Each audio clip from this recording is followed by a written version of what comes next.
राजगढ़ जिले की बदहाल पुलिसिंग व्यवस्था की वजह से जिले भर में अपराधियों के हौसले बुलंद होते जा रहे हैं। जहां जिले के अलग अलग थानों में आए 2 प्रकरणों ने पूरे पुलिस महकमे को सवालों के घेरे में खड़ा कर दिया है। दरअसल पहली घटना करीड़ी गांव की, जहां नाली विवाद के चलते एक महिला की पीट कर हत्या कर दी गई, तो वहीं दूसरा मामला पचौर थाना क्षेत्र से आया है, जहां 12वीं की छात्रा अंजलि को उसी के घर में घुसकर आरोपियों ने जहर खिलाया और मौके से फरार हो गए, जिसके बाद गंभीर हालत में परिजन छात्रा को अस्पताल लेकर पहुंचे, जहां उसके इलाज के दौरान ही मौत हो गई है। शमशान में थी तो परिजनों को समझाने की कोशिश की, पुलिस प्रशासन सहायता करेगी, तो इनने बोला एक बार टीआई साहब से बात करा दूं जिसमें अपन को संतावना मिले।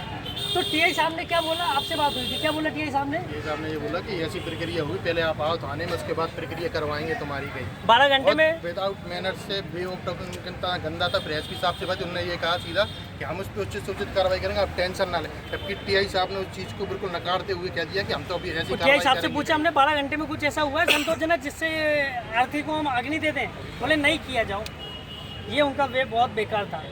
स्कूल से ही घर पे आगे ऊपर आके नीचे के ताला लगाने लगी, कोई भी आया उसको अज्ञात आया, उसको कुछ भी खाने का दे दिया, खत्म हो गई। आप कहाँ लेके थे उसे इलाज के लिए? पचो हॉस्पिटल लेके आए, मैं बता रहा हूँ, पचो हॉस्पिटल लेके आए। पचोर में डॉक्टर ने बोला कि इनको शाजापुर लेके जाइए डिस्ट्रिक्ट हॉस्पिटल, क्योंकि इन्होंने शायद पॉइजन का मैटर है। इनको शाजापुर लेके गए, करीब 1 घंटा इलाज चला जीजा जी, 1 से 1.5 घंटे इलाज चला, लड़की ने वहीं दम तोड़ दी। उसके बाद दम कितनी बजे तोड़ी? 6 साढ़े 6 के आसपास, 6 बजे के आसपास, 5-6 बजे के आसपास छोड़ी।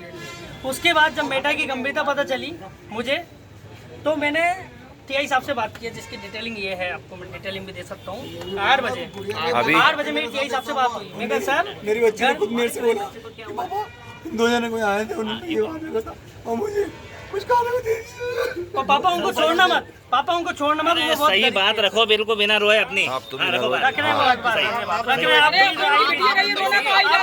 आप रखिए, मैं रख रहा हूँ बात। वो रख रहा, 2 लोग रख तो आपका अगले बीच में। उसके बाद बात हुई, बच्ची ने लास्ट समय में यही बोला, 2 लोग आए थे नकाबपोशी, जबरदस्ती क्या मुंह में दे गए।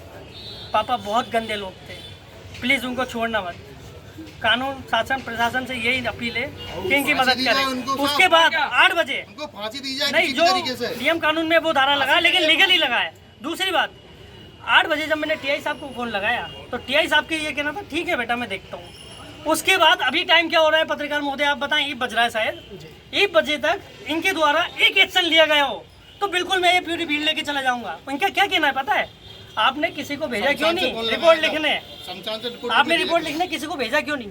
अब आप ये बताइए, 18 साल की बच्ची चली गई, किसको ये ध्यान होगा कि थाने जाके किसको क्या करें? आपके थाने से 2 सिपाही भेज के आप इन्वेस्टिगेशन नहीं बिठा सकते थे, सीसीटीवी फुटेज नहीं बिठा सकते थे।